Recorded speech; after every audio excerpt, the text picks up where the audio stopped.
क्या आपने कभी सोचा है जिस भगवान को हम भोलेनाथ कहते हैं वो इतने भोले क्यों हैं?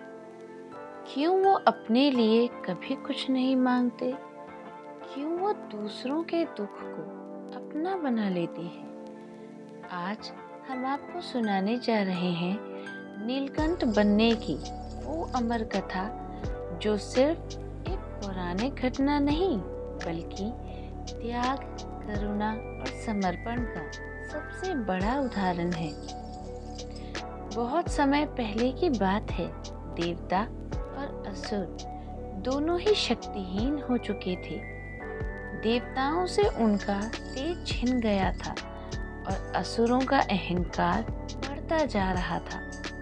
तभी भगवान विष्णु ने सुझाव दिया, यदि अमृत प्राप्त हो जाए तो देवता फिर से शक्तिशाली बन सकते हैं।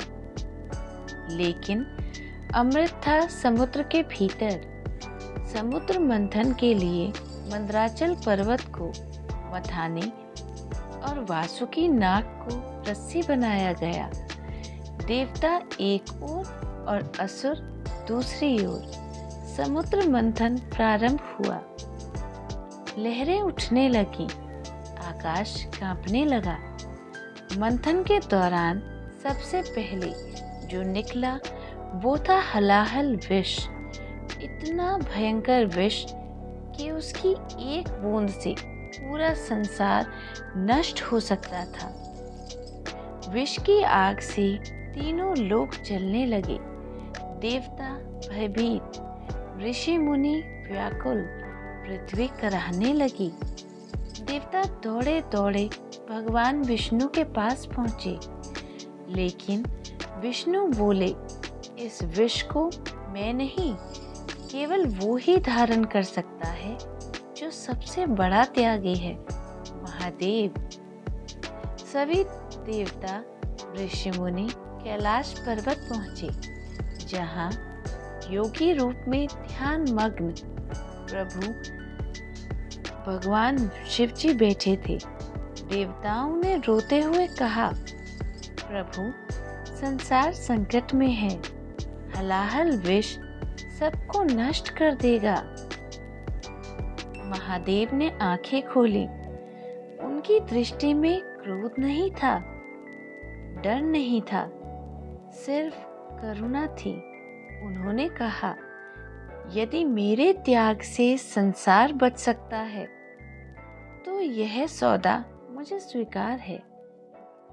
भोलेनाथ ने हलाहल विष को अपने हाथ में लिया और बिना एक पल सोचे पी गए। लेकिन उन्होंने उसे कंठ में ही रोक लिया, न अंदर जाने दिया न बाहर निकलने दिया। विष के प्रभाव से महादेव का कंठ नीला पड़ गया। तभी से वह कहलाए नीलकंठ। पूरा संसार बच गया, लेकिन शिव ने अपने शरीर पर विष का भार सहा। माता पार्वती ने शिव के कंठ को थाम लिया ताकि विष नीचे ना जाए। यह दर्शाता है त्याग अकेले नहीं होता, उसमें प्रेम का साथ भी होता है। यह कथा हमें सिखाती है, सच्चा महान वही है जो दूसरों के लिए कष्ट सहे। शक्ति का अर्थ स्वार्थ नहीं, संयम है। जो दुख को रोक ले वही ईश्वर है। आज के समय में हर कोई अमृत चाहता है, लेकिन विष कोई नहीं पीना चाहता। भोलेनाथ सिखाते हैं, अगर संसार को बचाना है तो किसी न किसी को नीलकंठ बनना पड़ेगा। जब भी आप महादेव का नीलकंठ रूप देखें तो याद रखें, यह सिर्फ एक रंग नहीं, यह त्याग की मोहर है, यह करुणा की पहचान है। हर हर महादेव।